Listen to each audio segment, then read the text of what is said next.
All right, sorry about that. I was sending somebody the Zoom link so they can come join in. I want to welcome everybody to this month's Kentucky Monthly Climate Perspective on Drought and Hydrologic Conditions. My name is Chip Zimmer. I am with the Kentucky Division of Water, and I'm going to be the one talking to you guys for the next 30 to 45 minutes. Let's go ahead and get started. As always, this webinar series is presented by the Kentucky Climate Center at Western Kentucky University in partnership with the National Integrated Drought and Information System and in coordination with the Midwest Drought Early Warning System. And this production and delivery of the webinar reflects the contributions of a number of partners throughout the state, including the Division of Water, the Kentucky Climate Center, and the UK Ag Weather. And our next webinar is going to be June 1st. And this is also being live streamed on the Kentucky Climate Center's YouTube channel and will also be available to watch the recording on the YouTube channel. And this is a picture from the Clark County Mesonet Station. You can see a rainbow there off in the distance. As always, we're going to start off with the recent conditions, look at any impacts we've had over the past month, then move into the outlooks, and then finish off with summary and questions and discussions. Over on the left, you see the top picture there is from Fulton County Mesonet Station. You see a farmer out there working on the fields. Matt can say in the comments what they're doing. I'm guessing they're planting, but he can be the one that tells us what they're doing. On the bottom there is the Breathitt County Mesonet Station, and you see a couple horses out there grazing I believe that's an abandoned, or not abandoned, but a reclaimed mine land there. So a couple horses grazing there. Perfect for this week, this weekend being Derby week. Also today is May the 4th, so May the 4th be with you. Some Star Wars weather humor there. Though probably not humorous if you were on Alderaan on Wednesday. Probably a bad day for you.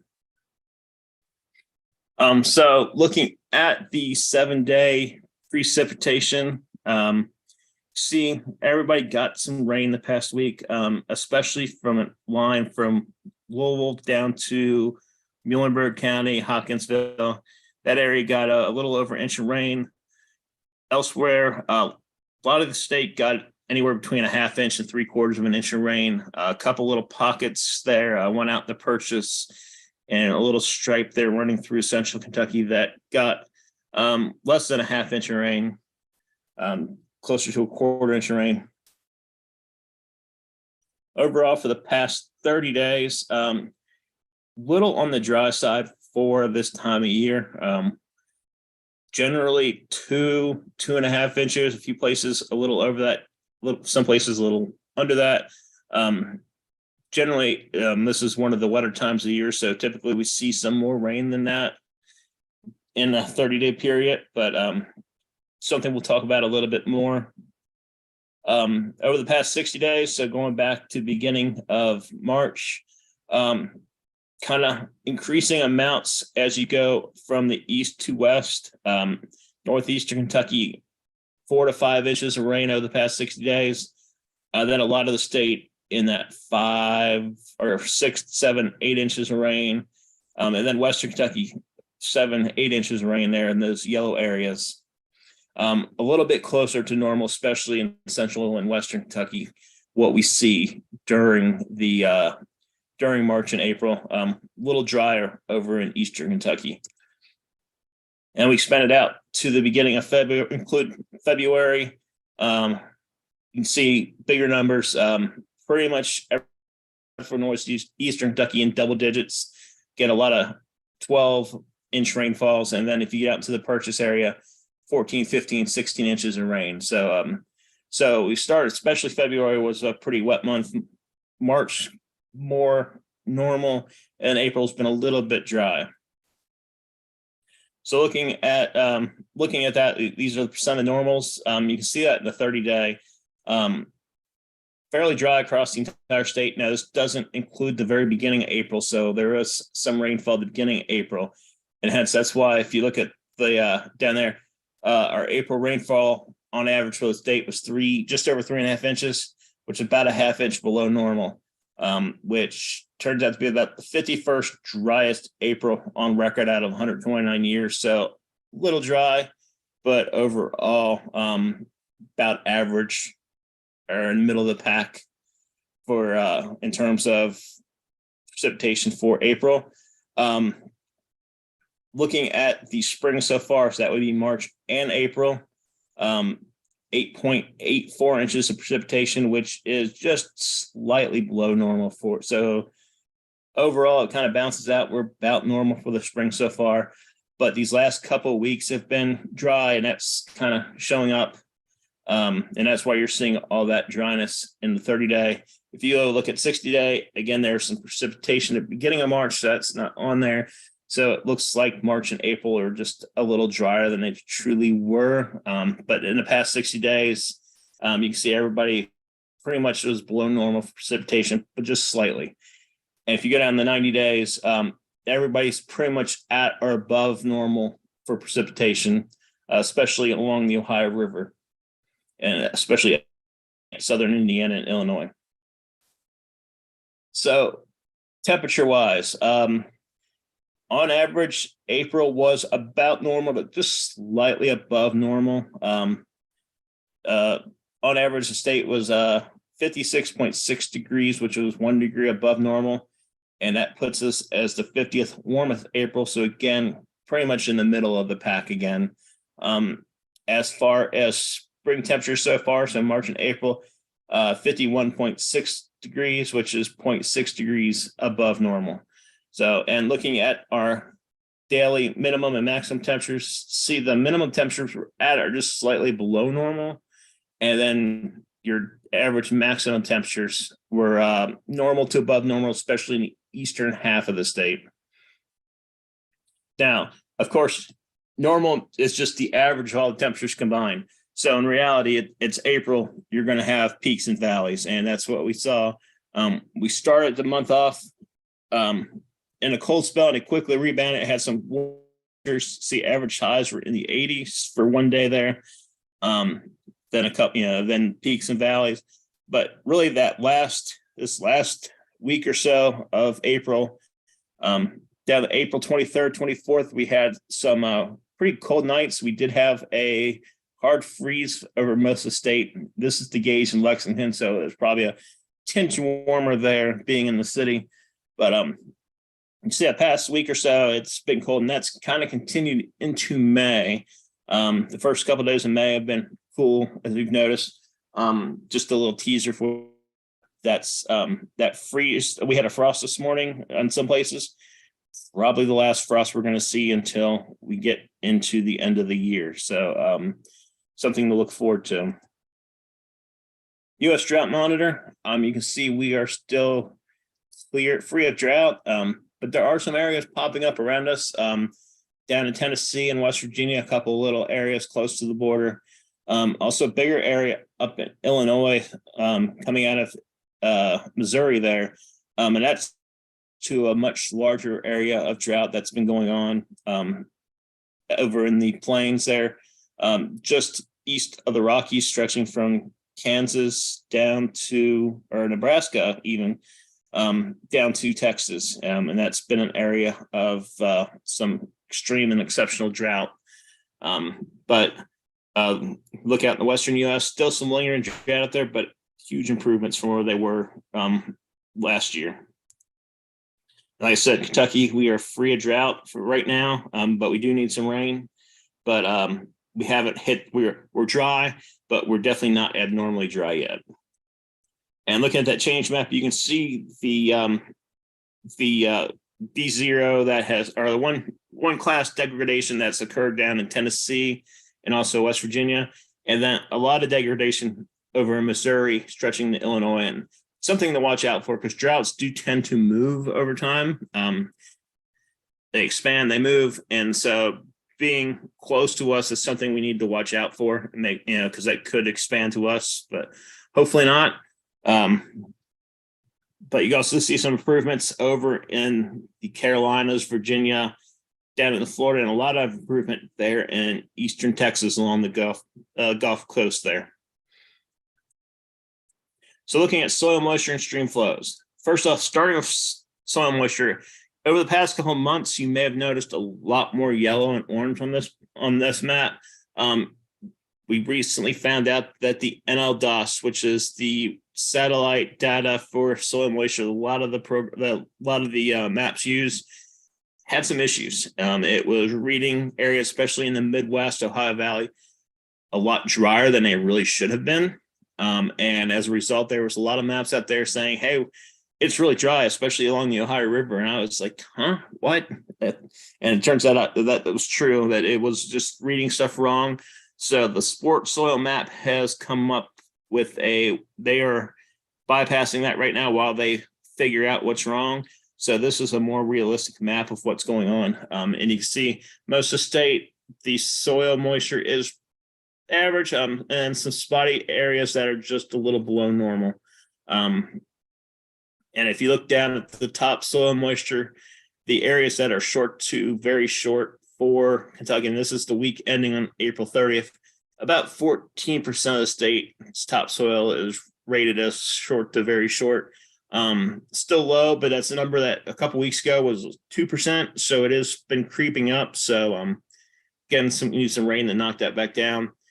Now, if you look at stream flows, you see a lot of orange and red at the 7-day average and the 28-day average. And it's something I've talked about before on here. During this time of year, we're really at the end of this, getting towards the end of this period, but this time of year, average stream flows are extremely high. So these low numbers are kind of, they're percentiles, so we're at the bottom percentile, but something to take of a thought. And this will show you why. This is a hydrograph, and what we're looking at this is from the, I can't see the top of my screen, but I believe I took Goose Creek in Manchester, Kentucky. This is where we are right here. So you can see right on the edge of this below normal, a much below normal area. But if you look how high we are for this average, if you were at the same stream flow in August, September, you would be in the much above category. So while stream flows are low, they're not, that's for this time of year, we're not in a situation where stream flows are, there's no water in the streams or running out of water or anything like that. So that being said, we still don't want to be in this red category at any point in time. And especially as these averages are going down, we'd really like to get over into the green and then drop down. But this is really a sign of not just the amount of rain we've gotten, but how we've gotten the rain. We've gotten a lot of steady rains that have soaked into the soil. So not a lot of runoff going into the streams. And that also is just contributing to the low stream flows. So again, something we need to be looking out for as we move to the future, but not something we should be super concerned at right now as much. So but something we definitely continue to watch as you can see, as we're at the end, as we move into May and the growing season really kicks in, temperatures kick in, warm up, you'll see these average stream flows dive down pretty quickly. Looking at soil moisture, again, you're looking at this and you're like, wow, soil moisture's really dropped off. And yeah, that is a sign of the dryness, but it's also a sign of the growing season. If you look all four of these maps, very beginning April, you'll see that dive down, and that ties in with that first warm spike we saw there a few slides back, where we had temperatures in the 80s in the beginning of April. That's when all the plants really started kicking in. And so if you look at in March, February, you see those lines, you have the spikes up, and then it comes back down and stays steady. And that's, you get a rain event, the soil gets saturated, that excess water drains out, and the soil hits field capacity and just kind of hangs out there till the next rain event. Once the growing season starts, you have plants taking up water. So that excess moisture drains out, and it doesn't, you just don't stay at field capacity. The plants are still continuously sucking up water. So you need rain events continuously to keep replenishing that soil moisture. And that's where we're at right now. And you can see if you go down to the bottom, you see Grays County and Cumberland County. You can see where those rain events, they have gotten a little more rain last couple weeks. And you can see those spikes where the soil moisture, especially the surface ones, the 2, 4, even the 8-inch sensors, they respond quickly. They drop off quickly as soil dries out, and then you get a rain, they bounce up. The ones we really want to focus on are those 20 and 40-inch ones. That's the subsoil moisture. They don't bounce around nearly as much. So if you start to see those start tailing off in the summer, those are the ones that are really kind of the red flags that we're getting dry. And you see, for the most part, those are all kind of holding steady. Maybe a little bit of drop off there in the Shelby County 20-inch soil moisture. So it's something to keep an eye on. Like I said, we need rain, but we're not to the point where we're like, oh my gosh, we're in a drought. But give it a couple weeks. If we don't get rain, we might be kind of getting into that period. Looking at storm reports for April, not a ton, especially compared to March. Do see a lot of thunderstorm related wind damage, a little hail, also several tornadoes. We had a couple down in Western Kentucky and up in the Louisville area. In fact, I believe Louisville had 3 different tornadoes on one day over in early April. So also a couple non-thunderstorm wind gusts. We saw a lot of that in March, and we'll talk about that again. Is the wind? If you've been thinking it's been windy, it has been. Not as much in April as we were in February and March, but we still had several windy days. We just had one the beginning of this week. We had one, and you can see another wind advisory. This is the Louisville Weather Service. So already 14 wind advisories for the year, and that is since 2010. That's the most that we've had. And in fact, if you go back and look at 2012, we had several in 2012 as well at the end of the year. So it's since October, we've had a number of wind events in the state. Go out to Jackson and Eastern Kentucky. They haven't had quite as many, but you still see they're just one shy of 2016. So typically we're getting part of the year where we don't have widespread wind events or more severe thunderstorms. But as we get into the fall, that can change, and we can, you can see we get more wind events and wind advisories in the fall. So they just need one more to tie 2016. And you see out in Paducah, they're at 12. They're tied with 2019. So again, they just need one more to be the highest one. So most likely going to get there unless we have a very calm fall. Ag impacts.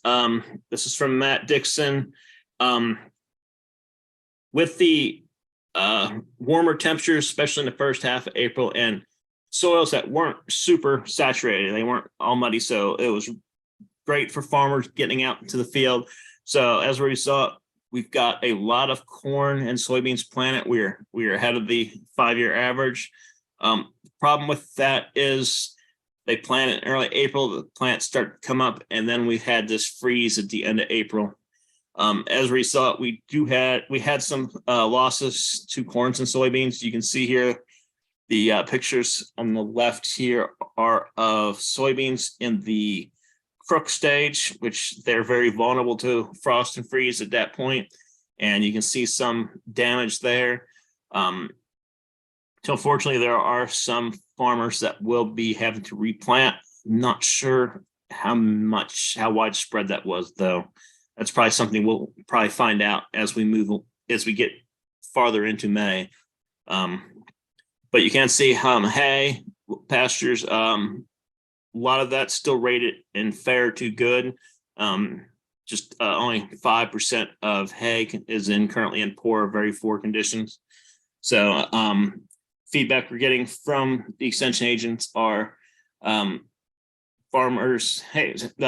livestock farmers are saying conditions are good, but they do need some rain soon. Our conditions are going to start deteriorating.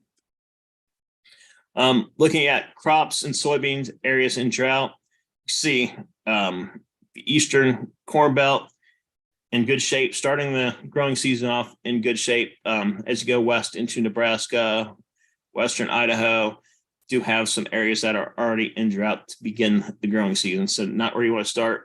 And over on the right is the dates when we can start planting stuff. The old adage is don't plant your annuals till after Derby Day, and which is Saturday. And like I said, it looks like this is probably today was probably the last frost we're going to have. So that adage should hold up this year. So I know I'll be probably planting my garden on Saturday. So getting to that time of year, we're definitely looking at a warm up this coming next week, actually starting this weekend. So like I said, this is Derby weekend. So everybody's interested in that forecast. Tomorrow is Oaks. It's a tough forecast. There is a storm system moving into the state tomorrow. It looks like most of the precipitation is going to stay west and south of Louisville, but it's going to be close. So there is a chance that they could get a glancing shower or two. So if you're going to Oaks, bring a poncho just in case. It may rain. They may get some sun as well, though. Especially if the rain stays away, temperatures could get into the lower 70s. So it could be a really nice day, but there is that chance of rain. But it looks like most of that's going to be further south. If they're running the Oaks and Bowling Green, they would probably be looking at a lot of rain. So, but it's going to be close. Looking at Derby Day, I wrote this out yesterday and then went and erased it because the forecast changed. It does look like there may be the chance for some showers on Derby Day. There could be some lingering showers in the morning, and then there's a chance for some scattered showers and storms. Again, that threat's probably greater to the south, but like I said, it changed from yesterday, so it may change again tomorrow. You know how that goes. So, but it doesn't look like it's going to be a washout. If they do get rain, it'll be a shower or storm. But hopefully most of the day is nice and sunny, and temperatures look to be in the low 70s. So, looks like if the showers hold off, it should be a really nice day. Looking at your 7-day QPF, this is the quantitative precipitation. I can't see the top screen. Forecast, sorry, quantitative precipitation forecast. And you can see where this storm system is going to be tracking, where these purples and light blues are right here. So you can see coming out across the Ozarks into southern Kentucky and into mostly more into Tennessee. So, and then the rest of this is going to be scattered showers. We're looking at, looks like daily chances for scattered showers and storms going into next week. So, like I said, we need the rain. So it looks like we're going to get some, fingers crossed, over the next week. Looking at your 6 to 10 day outlooks. So this is May 9th through May 13th. You can see most of the eastern 2/3 east of the Rockies is looking at above normal temperatures, and then below normal temperatures in the west. And also higher chances of above normal precipitation, especially in the southern U.S. along the Gulf Coast. But we're still in that, but not as much confidence that we'll have above normal precipitation. But we're still in the green, so that's a good thing. To continue that precipitation chance, like I said, leading up to this period, we're having daily chances, so it looks like that may continue into the 6 to 10 day period. 8 to 14 day outlook. Again, most of the country looking at above normal chances for above normal temperatures. The exception being down there in parts of Texas. As for precipitation, the higher probability of above normal precipitation is down in the south, especially in Texas and Florida. There is a lower probability of precipitation up in the Great Lakes, leaving us in between. So it says near normal, but that really means is equal chances. So we could be above normal precipitation, could be below, could be normal. So but something to look out for, that dryness up in the Great Lakes, especially looking at the monthly outlook for May. You can see for precipitation they have that expanded there. Now this was put out April 30th. So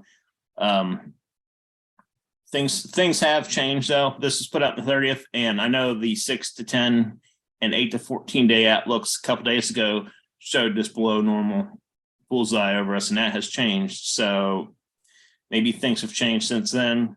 Like I said, they're showing below normal for May for temperatures, and that's not something we're really seeing signal for at least the first half of the month. So now that could switch, and we could still be dry, or not dry, cooler for the second half of the month. But again, if you look at precipitation, it does have us in the southern edge of this drier bullseye with wetter conditions down along the Gulf Coast. But again, this is a monthly outlook that was put out a few days ago. So fingers crossed that doesn't verify, and we do see normal to above normal precipitation this month. Looking at the seasonal outlook, so this is May through July, and you can see most of the southern and eastern U.S. seeing a signal for warmer than normal temperatures, and also above normal precipitation. And if that higher probability bullseye right over Tennessee and Kentucky. So that would be something we would like to see, especially for me, since I do the drought monitoring for a state. I like seeing above normal precipitation in the summer. Makes my job a lot easier. So again, something, got to take these with a grain of salt, predicting 3 months in advance, but it's something we can look forward to, hopefully. We would love for it to verify. So La Nina, looking at ENSO, La Nina is dead. After 3 years, it is finally gone. And El Nino is quickly coming in to take its place. We're actually already starting to see El Nino conditions develop in the Pacific. So you see these high probabilities for El Nino moving into summer and fall. And with it already developing, it's pretty much, confirmed that we're going to have it. It's really more just a question of how strong is it going to be. And that's something that will probably get answered as we move into the summer. But yet the possibilities are there for a strong El Nino this year, but we'll have to wait and see. The monthly drought outlook, looking clear in our area. Some improvements out in the DC, Baltimore area, down in Florida, and also parts of Texas and Oklahoma. But you can see there in Missouri, Iowa, Kansas, that development likely this month, and we're already starting to see that in this week's drought monitor. So again, something to look out for. Like I said, if that seasonal outlook verifies and we are above normal precipitation for this first half of the summer, probably don't have to worry about that expanding over here. But like I said, something to keep an eye on, especially since we have had a dry April. Significant wildfire outlook. Nothing in our part of the area. Only place to watch out for is Western Texas, and a lot of below normal chances out in the desert Southwest in California, where they've had a very wet winter this year with lots of snowfall. So in summary, April has been a little bit on the dry side across Kentucky. Not dealing with drought or anything like that, but it has been a little dry. Stream flows are below normal, but soil moisture for the most part is still in good shape. Like I said, we are drought free, but that could change if we do continue to stay on the dry side as we move into May. Spring is our replenish time, so we do need. We look for big rains in April, May, and even into June. So that can carry us through the summer. So if we don't get these rains in the spring, things can get a little dicey as we move into summer. So again, something to watch out for, but something not to be overly concerned about yet. We are expecting above normal temperatures for the first half of May, with normal to above normal chances for precipitation. And El Nino has begun to develop in the Pacific, and we are expecting to have El Nino conditions as we move into the fall and winter. So, like I said at the beginning, our next webinar is June 1st.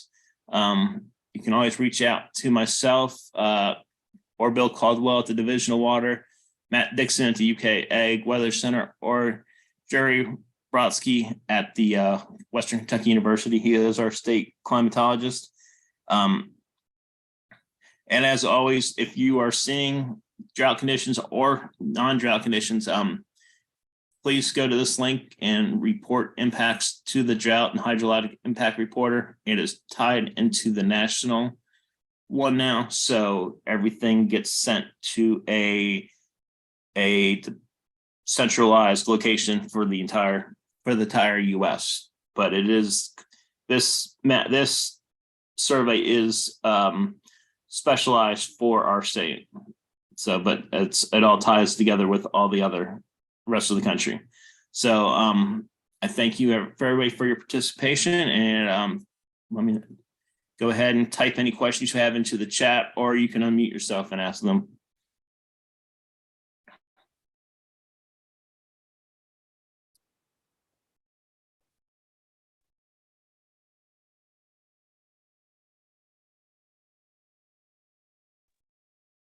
Chip, this is Kevin Jeffries from Oldham County. Yes. Yeah, yes, just a couple of questions. What about the California drought? Looks like it's pretty much broke, and looks like they're getting a pretty good recharge. And what about their lake levels and Lake Mead and some of those areas out there? Are they getting recharged also, or do you all know? I was actually just out in Nevada about 3 weeks ago for the U.S. Drought Monitor Forum, and we were in Boulder City, and we went down to Lake Mead, and it was still 180 feet down. Wow. They actually released some, I just saw something, they released some excess water from, I shouldn't say excess, they released more than normal water from Lake Powell into Lake Mead this week, just because of all the snow melt that kind of simulate floods through the Grand Canyon.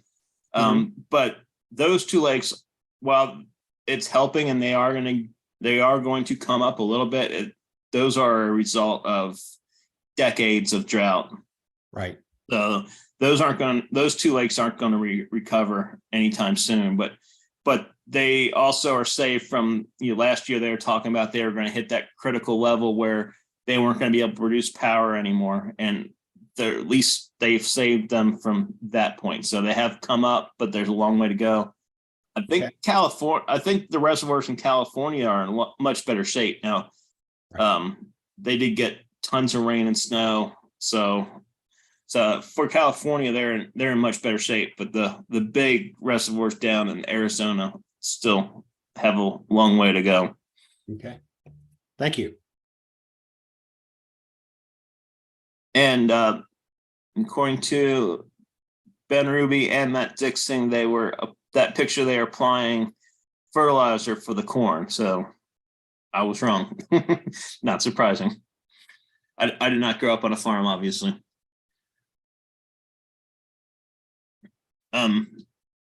Anybody else have any questions, comments?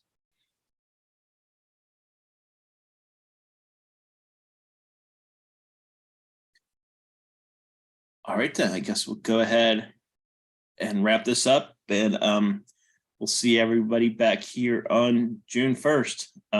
Enjoy your day and enjoy Derby weekend and the nice warm temperatures that we're going to be having next week.